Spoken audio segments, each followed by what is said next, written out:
Continuing our reading in The World and Thorinn by Damon Knight. Today is Chapter 7, Section 2. As Thorinn went up, something small and swift passed under him. Next moment he felt a sharp blow on his good foot, a scrambling of claws on the leather. Whatever it was, the thing slipped off, and he saw it fall toward the dark grass. The tree was turning majestically around him.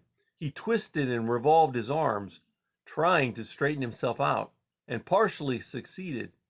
There was a sizzling noise in his ear. Then something stung him on the neck. He slapped at it and found himself gyrating again.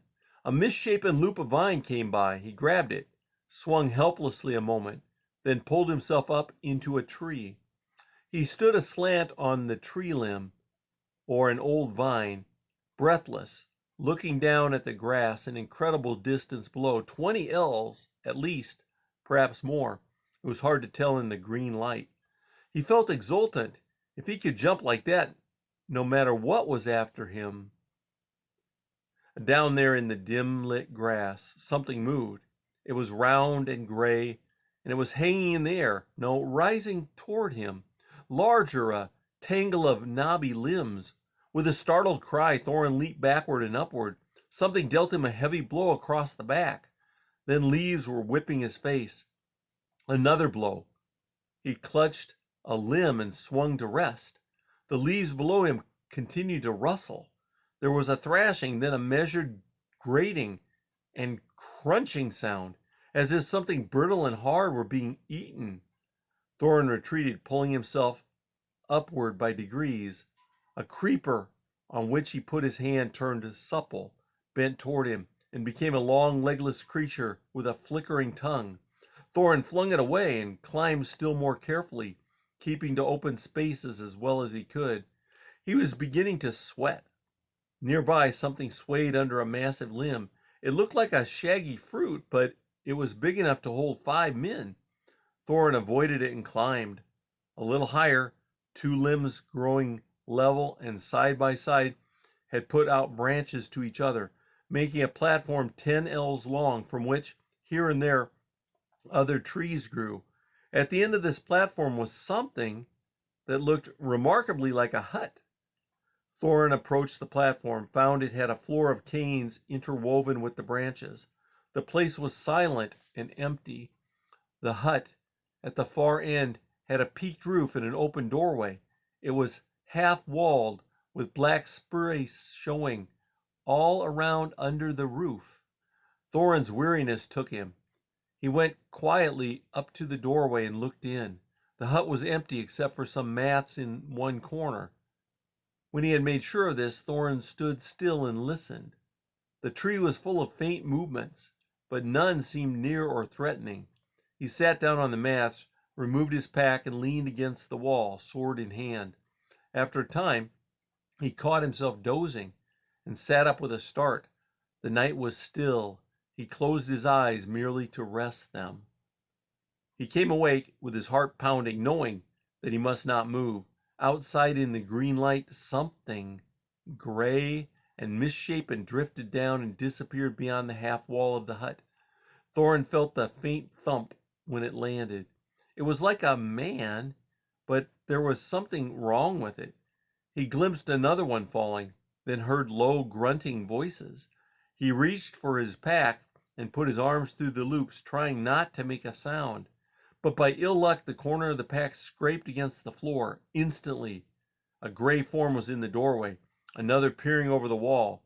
Thorinn turned, dived over the opposite wall into the darkness. Something caught his leg as he went over, bringing him down hard against the platform, and he struck his head a blow that made it ring. When he tried to get up, he found his legs still held fast. The platform rustled and shook all around him. He glimpsed another gray shape and smelled its rank odor. Then something struck him a harder blow on the cheekbone, and he drifted away into blackness. When he came to himself, he could not at first remember what had happened. He was hanging in mid-air while a rough gray wall moved by jerks past his face. He was uncomfortable and tried to move his limbs to ease them, but could not. His face hurt.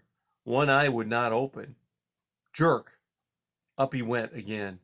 His arms were behind him, bent over a stick that came out from under his armpit on either side, and his wrists were tied to his ankles. Voices were muttering somewhere overhead. Jerk!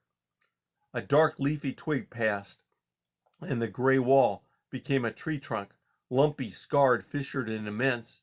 It swung around this way and that. Thornton craned his head back.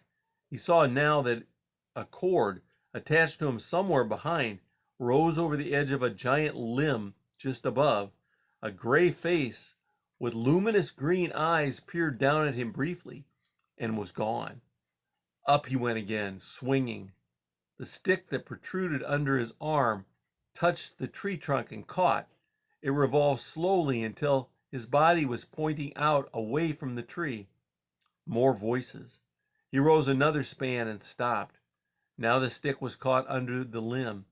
After a moment, something gray and supple came over the edge of the limb and dropped toward him.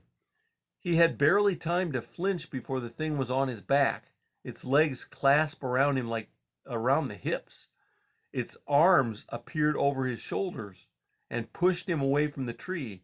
The arms were gray and hairy. The hands were like a man's.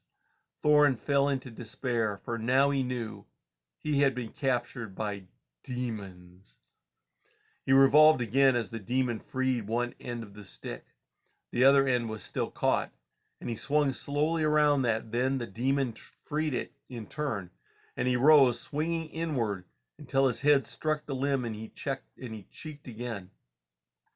Then the demon leaped off his back, and in a moment he began to rise, scraping his face and chest against the wrinkled back, and then the bark. Two of the creatures stood above, pulling on the cord, and others hung from the openings in the tangle nearby. They were smaller than men, their arms grotesquely long, legs short. When they had brought him within reach, two demons seized him and pulled him up level with them. The cord, meanwhile, had disappeared into a dark hole above, and they thrust him headfirst into it. The cord tightened, he rose, and a dark passage swallowed him. He swung as he went up, first this way, then that. The wall of the passage, when he bumped into it with his head or his feet, seemed dry and yielding. After a time, a faint glow appeared. It was less than the nightlight outside, but he could see the two demons who pulled him up out of the passage, and beyond them, a deep chamber. And that's the end of section 2.